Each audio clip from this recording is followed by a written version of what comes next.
The wind swept through the streets of Oya, carrying the scent of the earth, but there was something else in the air: uncertainty. Once filled with the sounds of life and laughter, the capital of the Aj kingdom now stood eerily quiet. The death of Oba Adewale had left the people in mourning, but more than that, it had left them uncertain about the future. A new ruler now sat on the throne: Oba Zuri, a queen in a kingdom where men had always worn the crown. Inside the grand palace, Zuri sat upon the gilded throne that once belonged to her father. Her royal robes gleamed under the torchlight, the golden and jade crown resting on her head a symbol of power. But Zuri found no joy in that symbol. She felt its weight pressing heavily upon her. She knew that her father had ruled with wisdom and kindness, and the people had adored him for it. But as Zuri sat in that same seat, she was acutely aware that the challenges her kingdom now faced could not be solved with the same kind of gentleness. Her father's kindness had given rise to complacency among the nobles, and the kingdom had become vulnerable. Zuri could not make the same mistakes. She would lead with strength, even if that strength came at a cost. A soft voice pulled her from her thoughts. It was Ife, her childhood friend and closest advisor. Ife, with her sharp amber eyes, had always spoken freely to Zuri, and now she stood by her side, ready for the difficult road ahead. "Your Majesty, the council is assembled," Ife said. Zuri gave a nod and rose from her throne, her royal robes trailing behind her as she made her way to the grand hall where the council awaited her. As she entered, the room fell into silence. The council of elders sat before her, their faces lined with doubt and curiosity.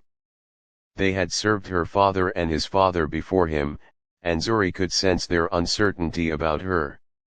They saw her as too young, too inexperienced, and perhaps worst of all, a woman ruling in a man's place. She stood tall, her gaze sharp. "We gather today not to reflect on the past," Zuri began, "but to chart the future of the Aj kingdom."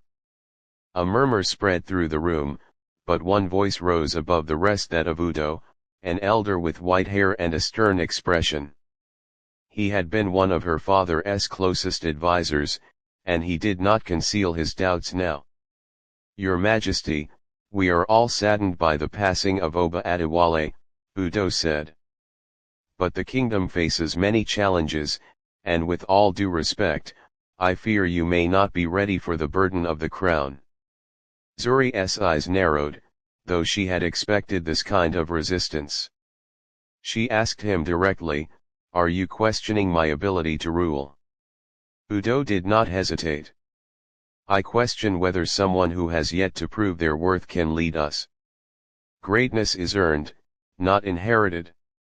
The murmurs grew louder among the councilmen, and Zuri felt a surge of anger rise within her. But she remained composed. "You speak of proving worth," Zuri said coldly. "Very well." With a signal to Ife, Zuri set her plan in motion. The doors to the hall swung open, and soldiers dragged in Udo's son, Jahi, beaten and bound. The sight caused a stir in the room, and Udo's face turned pale. "What is the meaning of this?" Udo demanded. Zuri's voice was calm, but unyielding. "This man, your son, was caught speaking treason. He questioned my right to rule and suggested the kingdom would be better under someone more experienced." She let the weight of her words settle on the room. "I cannot allow such talk to go unpunished. A single whisper of dissent can grow into a storm. Let this be an example." The room was silent, save for Udo's desperate plea. "Please, Your Majesty. He is my son. Spare him, I beg you." For a moment, Zuri's heart clenched at the sight of a father pleading for his son's life, but she remained steadfast. "I cannot spare him," she said. "To do so would weaken my rule. And I cannot afford weakness." With that, she gave the signal, and the executioner did his duty. The room echoed with the sound of the blade, followed by the heavy thud of Jahi's body collapsing to the floor. Udo fell to his knees, consumed by grief, but no one dared speak against Zuri's authority. Turning back to the council, Zuri made her final statement. Let this be a warning. I will rule this kingdom, and I will not tolerate disobedience. Anyone who challenges me will meet the same fate. The council bowed their heads, fearful. Even Udo, heartbroken as he was, did not dare raise his voice again. Zuri left the hall, her steps heavy but resolute. She had done what was necessary, but the burden of leadership weighed upon her, even more than the crown she wore. As she returned to her chambers, Aoife followed her closely. You did what had to be done, Aoife said softly, standing beside her friend. But it won't get easier. Zuri sank into a chair by the window, looking out over the capital.